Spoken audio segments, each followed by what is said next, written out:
Welcome to the Genius Factory. Enjoy the video. You start by confirming essentials, your Google account and an assigned Google Voice number.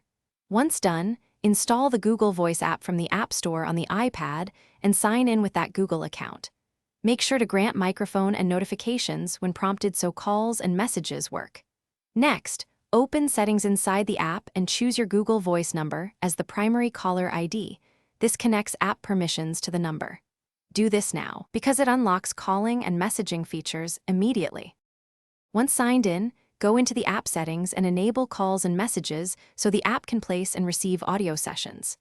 Make sure background app refresh is allowed in iPad settings and confirm micro permissions again, otherwise incoming calls will drop.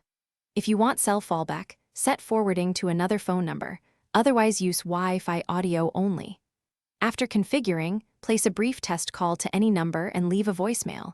This proves outbound audio. Inbound routing, and that voicemails will appear in the app. Finish by adjusting notifications and ringtones so you won't miss calls. Make sure Do Not Disturb won't silence Google Voice if you need urgent reachability. If something goes wrong, first toggle microphone and background app refresh off and on, then force quit or reinstall the app.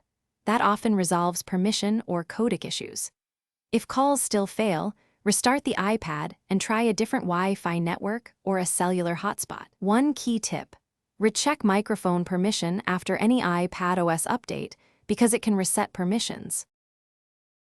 Thanks for watching. If you found this helpful, don't forget to like and subscribe.